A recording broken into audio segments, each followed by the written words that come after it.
Hello दोस्तों, कैसे हो आप सब? बढ़िया। आज हम पढ़ेंगे आरबीआई, भारतीय रिजर्व बैंक। मतलब भारतीय रिजर्व बैंक को भारत में कब लाया गया था, क्यों लाया गया था और लाने के इसके क्या रीजन थे। तो आरबीआई को देखते हैं। आरबीआई जो भारत में आती है, जो आरबीआई भारत में आती है कैसे आती है, पहले हम क्या आते हैं इसके हिस्टोरिक बैकग्राउंड को देखते हैं, मतलब ऐतिहासिक पृष्ठभूमि देखते हैं। क्या देखते हैं? ऐतिहासिक पृष्ठभूमि। ऐतिहासिक पृष्ठभूमि। तो ऐतिहासिक पृष्ठभूमि क्या आती है भारतीय रिजर्व बैंक की? ऐतिहासिक पृष्ठभूमि।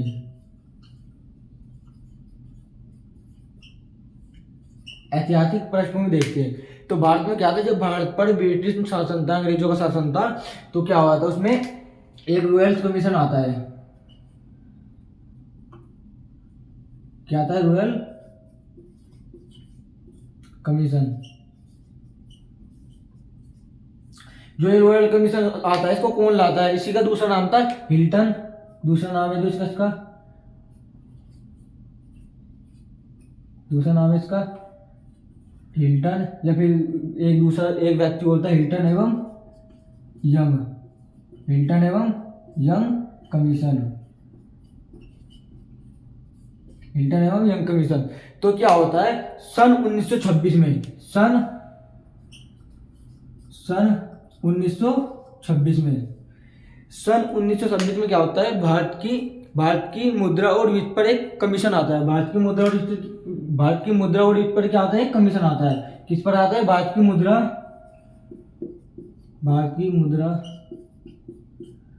एवं वित्त पर। भारत की मुद्रा एवं वित्त पर क्या है? कमीशन आता है। सन 1926 में क्या होता है, रॉयल कमीशन आता है। किसके लिए लाया जाता है, मतलब इस जो रॉयल कमीशन क्यों लाता है? भारत की मुद्रा और वित्त पर लाता है। मतलब भारत में क्या होता है, भारत की मुद्रा और वित्त पर क्या आता है? कमीशन आता है। ठीक है, जिसका नाम था रॉयल कमीशन। रॉयल कमीशन क्यों पड़ा इसका नाम?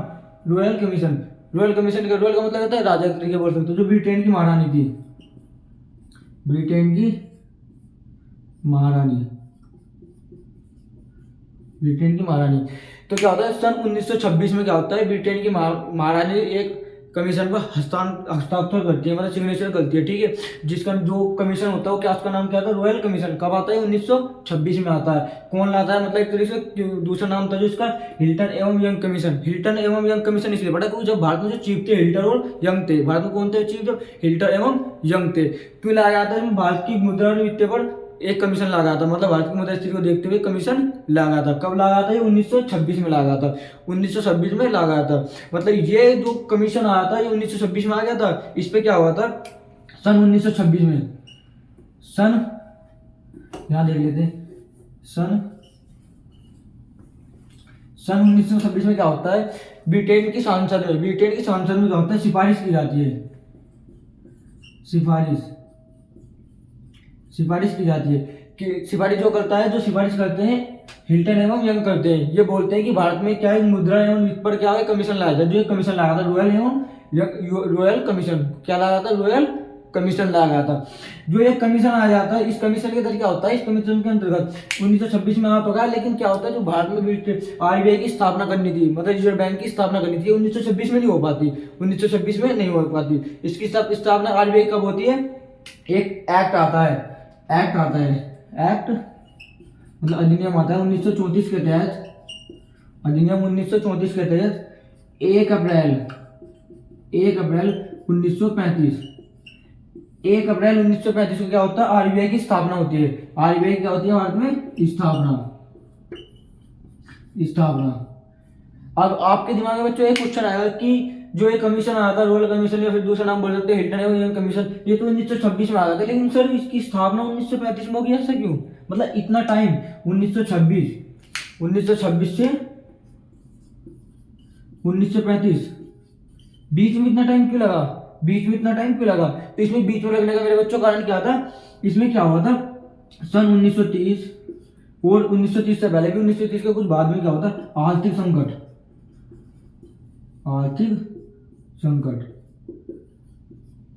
संकट के कारण क्या होता है, इस कमीशन को मतलब एक तरीके से लात हो गया था आर्थिक संकट। और दूसरा बोल सकते हैं इसमें क्या होता है, जो ये सिफारिश की गई थी, इसमें क्या है, इसके ढांचा, प्रशासनिक ढांचा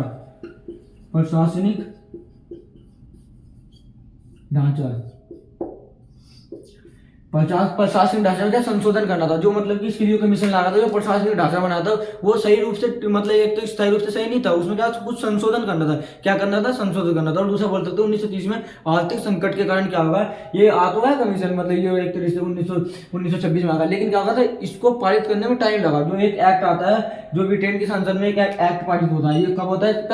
ये ब्रिटेन की संसद में, ब्रिटेन की संसद में ये एक्ट ब्रिटेन की संसद में आता है, जो पारित होता है, ब्रिटेन की संसद में पारित होता है। और इस एक्ट 1934 के तहत क्या होता है, 1 अप्रैल 1935 को आरबीआई की स्थापना की जाती है। आरबीआई की स्थापना की जाती है। आरबीआई की स्थापना की जाती है। अब एक दिमाग में क्वेश्चन आता है बच्चों आपके, कि आप सोचते हो कि जैसे कि जब 1935 में 1 अप्रैल 1935 में आरबीआई की स्थापना होती है, आरबीआई की स्थापना होती है, इसका उद्देश्य क्या था? उद्देश्य क्या था? तो उद्देश्य मैंने आपको भी क्या बताया था, उद्देश्य आपको भी क्या बताया था, भारत मुद्रा या फिर भारतीय मुद्रा एवं वित्तीय स्थिति, कुछ भी बोलते हैं, वित्त पर ध्यान देना या ध्यान केंद्रित करना। ठीक है, इसका जो मुख्य उद्देश्य था भारत की स्थिति को देखते हुए। तो क्या हुआ था, जो हमारा एक्ट 1934 के तहत कब स्थापना की गई थी? 1 अप्रैल 1935 को आरबीआई की स्थापना कर दी गई थी। जो इसका मुख्यालय शुरू में कहाँ खोला गया था? कोलकाता। कहाँ खोला गया था मुख्यालय? इसका मुख्यालय कहाँ पे खोला गया था? कोलकाता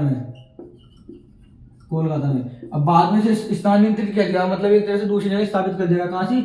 बॉम्बे, अब याद कर बोल सकते हैं मुंबई। ठीक है, कहाँ पे स्थानांतरित कर दिया? मुंबई। लेकिन क्या होता है, इसका थोड़ा एक बैकग्राउंड में देखते भी, जब ये रॉयल कमीशन लाता है, ब्रिटेन सरकार थी बहुत तेज थी, ये नहीं कि वो खुद मतलब एक तरह से आरबीआई बैंक का स्थापना खुद कर देगी, नहीं।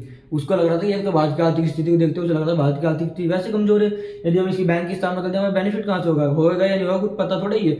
तो उसने क्या कहा था, ब्रिटेन के पूंजीपति थे, ब्रिटेन के पूंजीपति ब्रिटेन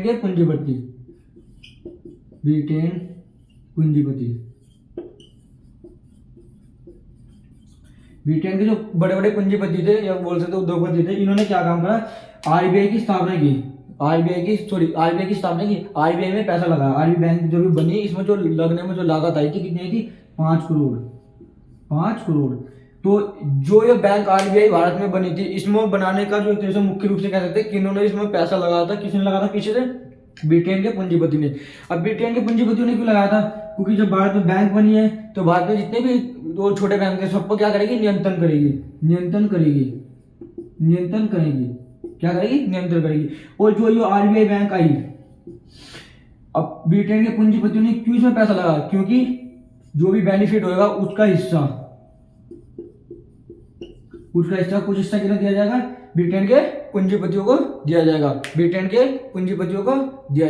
ठीक है, तो हमने देखा हिस्टोरिकल बैकग्राउंड का। 1926 में एक कमीशन आता है, उन कमीशन के जो दो नाम थे, एक रॉयल कमीशन था और हिल्टन एवं यंग कमीशन था।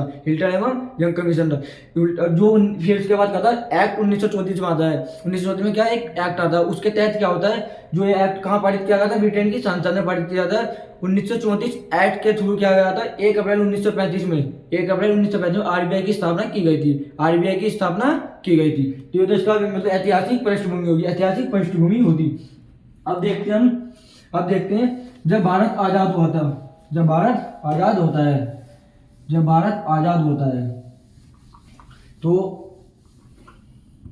कब आजाद हुआ था? 1947। जब भारत आजाद होता है 1947 में, तो हमारे जो उसमें देखा गया कि जब भारत आजाद हुआ, कोई भी देश है उसको अपने खुद का एक तरह से बैंक चाहिए, जो सभी पर मतलब एक तरह से भारत का जमा पूंजी जितनी भी इकट्ठी होती है उसे क्या करते हैं अपने पास जमा कर सके। तो इसमें क्या कहता है, जब 1947 में भारत आजाद होता है, तो इसको क्या था, एक बैंक की जरूरत थी। तो ये सिफारिश करते हैं ब्रिटेन, जो एक तरह से ब्रिटेन लोगों ने आरबीआई का, जो आरबीआई पर नियंत्रण किसका था? ब्रिटेन की संसद का। और पूंजीपतियों ने इसमें लागत लगाई थी। पूंजीपति में कौन लगाई थी? इसमें लागत लगाई थी। तो इसमें क्या होता है, 1947 में जब भारत आजाद होता है तो 1948 में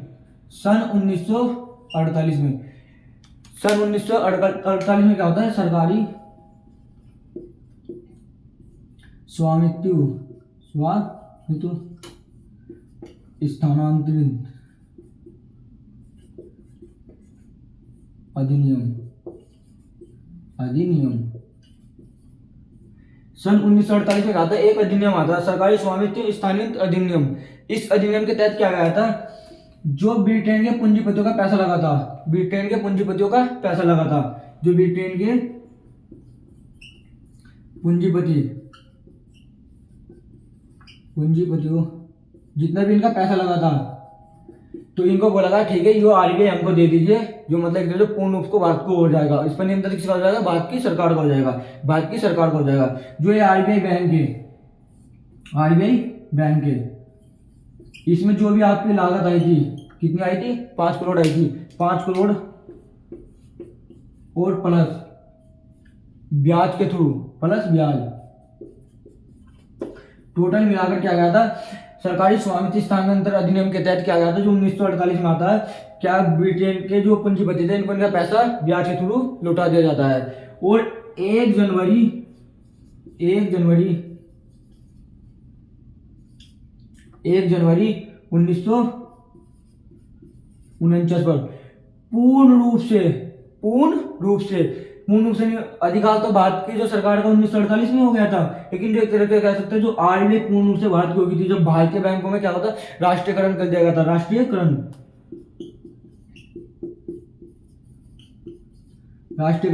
तो तब से क्या भारत का पूर्ण रूप से नियंत्रण हो गया था 1 जनवरी 1949 से। जो ये आरबीआई बैंक भारत ने एक तरीके से अपने हाथ में ले लिया, एक तरह से कंट्रोल कर लिया, एक तरह से भारत की खुद की बैंक होगी। मतलब क्यों करी थी, क्या रीजन था, मतलब भारत को क्यों जरूरत थी इस बैंक की, कि जो मतलब एक तरह से भारत को अपनी एक खुद की बैंक करनी थी। तो क्या रीजन हम बता सकते हैं, क्योंकि फर्स्ट एक रीजन बता सकते हैं मौद्रिक नीति, ठीक है। और एक बता सकते हैं हम, जो ये आरबीआई था क्या था, सरकार का बैंकर। थर्ड ऑफ ऑल हम बता सकते हैं, तीसरा रीजन बता सकते हैं, ये बैंकों का बैंक था, बैंकों का बैंक। और एक हम बता सकते हैं फोर्थ रीजन, जो अंतिम उपाय का ऋणदाता।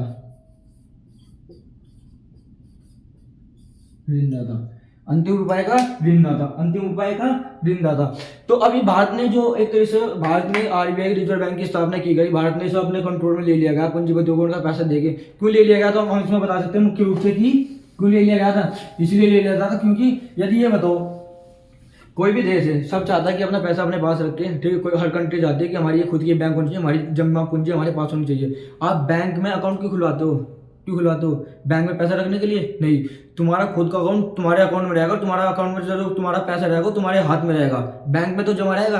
अब ये बताओ, आप बैंक में अकाउंट खुलवाते हो, आप चाहे तो पापा जी के या फिर दोस्त के भी अकाउंट में डाल सकते हो, क्यों नहीं डाल सकते, क्योंकि आप अपना खुद का पैसा, अपनी पूंजी खुद के अकाउंट में रखना चाहते हैं। तो इसलिए तो भारत में क्या गया था, भारत भी चाहता है। यदि ये बताओ मौद्रिक नीति, ये सरकार का बैंक था, सरकार का पैसा कहाँ जमा होगा, भारत सरकार भी तो चाह रही थी मेरा हमारा खुद का पैसा जमा होगा, हमारे पास होनी चाहिए हमारी बैंक। तो आरबीआई थी, जो आरबीआई की स्थापना की गई थी, आरबीआई बैंक। तो ये भारत की खुद की क्या थी, बैंक थी, जो क्या करती, सरकार का बैंक करता है, ठीक है। और अंतिम उपाय का ऋणदाता क्या था, यदि कोई भी बैंक मान लिया छोटी बैंक है, ठीक है, एक बैंक ये हो गई और एक बैंक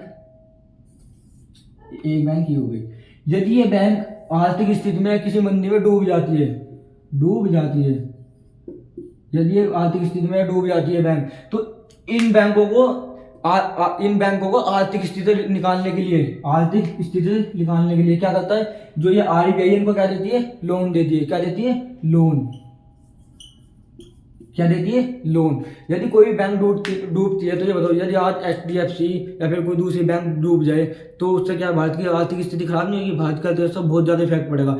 उस बैंक को मतलब डुबाने से बचाने के लिए क्या करती है, ये आरबीआई क्या देती है, बैंक को लोन देती है। क्या देती है, लोन देती है, जिससे क्या होता है वो बैंक डूबने से बच जाए। तो इसमें हमने क्या लिखा, अंतिम उपाय का ऋणदाता। अंतिम उपाय का ऋणदाता क्या, यदि ये बैंक डूबने की स्थिति में आ गया, बैंक के पास पैसा नहीं बचा, बैंक की स्थिति ऐसे हो कि अब कुछ नहीं होने वाला, तो उसमें क्या होने वाला कि आरबीआई क्या करेगी, आरबीआई क्या बैंकों का बैंक करे, बैंकों का बैंक करे। ये क्या करती है, इसको ऋण देती है, जिससे उसकी आर्थिक स्थिति मतलब बैंक क्या डूबने से बच जाए, बैंक डूबने से बच जाए। तो मैंने आपको बताया कि अभी मैंने आपको बताया कि ये आरबीआई क्यों लाई गई थी, क्या रीजन था, और कब आई थी, ऐतिहासिक पृष्ठभूमि बताइए आपको, ऐतिहासिक पृष्ठभूमि बताइए क्यों आई थी। मौद्रिक नीति। मौद्रिक नीति क्या होती है, मौद्रिक नीति का मतलब है जो मार्केट में मनी सप्लाई है, मनी सप्लाई, मार्केट में मनी सप्लाई पे क्या करती है, नियंत्रण। क्या करती है, नियंत्रण, नियंत्रण करती है। नियंत्रण कैसे करती है, एक तो संकुचनशील रूप से कर सकती है, कहते हैं विस्तारवादी, एक विस्तारवादी बोल सकते हैं, संकुचनशील बोल सकते हैं, एक विस्तारवादी और विस्तारवादी और एक संकुचनशील, दो रूप से कर सकती है। अब ये विस्तारवादी संकुचनशील क्या होता है, इसे हम अगली वीडियो में पढ़ेंगे, नेक्स्ट चैप्टर जो हमारा आएगा उसमें स्टार्टिंग से पढ़ेंगे। तो मैंने आज आपको क्या बताया, मैंने आपको बताया 1926 में 1926 में क्या होता है, रॉयल कमीशन आता है, रॉयल कमीशन आता है, रॉयल कमीशन आता है। एक बार इसे क्या करते हैं, रिकॉल कर लेते हैं, दोबारा से रिवाइज कर लेते हैं, इससे क्या होगा कि हमारे माइंड में अच्छे से बैठेगा। 1926 में रॉयल कमीशन आता है,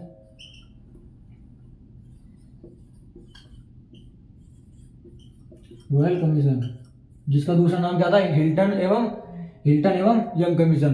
क्यों लाया गया था, क्यों लाया गया था, भारतीय मुद्रा नीति पर ध्यान देते हुए, ठीक है। उसका जो इसको लाया था, कौन लाया था, ब्रिटेन की महारानी के इस कमीशन में क्या थे, सिग्नेचर थे। किसके सिग्नेचर थे, ब्रिटेन की महारानी पर, इसलिए इसका नाम क्या था, रॉयल कमीशन। एक राजा के द्वारा सिग्नेचर किया गया था, कमीशन एक तरह से प्रसारित किया गया था, ठीक है। उसके बाद क्या होता है, जो ब्रिटेन की सांसद में क्या होता है, 1934 में एक एक्ट पारित होता है, पारित कब हुआ था, 1934 में हुआ था। कहां पर हुआ था ये, ब्रिटेन की संसद में, ब्रिटेन की संसद में, ब्रिटेन की संसद में, ब्रिटेन की संसद में आता है। और इसी एक्ट के तहत 1 अप्रैल 1935 का था, आरबीआई की क्या होती है, स्थापना, आरबीआई की स्थापना। शुरू में इसका मुख्यालय कहाँ खोला गया था, कोलकाता में। उसके बाद में स्थानांतरित कहाँ कर दिया गया था, कोलकाता के बाद स्थानांतरित किया गया था मुंबई में, ठीक है। उसके बाद क्या होता है, जब भारत आजाद होता है 1947 में, भारत को क्या होता है, एक बैंक की जरूरत पड़ती है, भारत को भी खुद की बैंक होनी चाहिए। खुद की बैंक क्यों थी, मैंने आपको भी बताया। तो 1948 में सरकारी स्वामित्व स्थानांतरण अधिनियम आता, सरकारी स्वामित्व स्थानांतरण अधिनियम आता। और इस अधिनियम के तहत जो भी बैंक थी, इस पर जिसका भी नियंत्रण ब्रिटेन की संसद का था, और जितने भी ब्रिटेन के पूंजीपतियों ने पैसा लगा था, उनका पैसा उन्हें वापसी कर दिया गया था, ठीक है। उनका पैसा उनको वापसी कर दिया था पूर्ण रूप से 1 जनवरी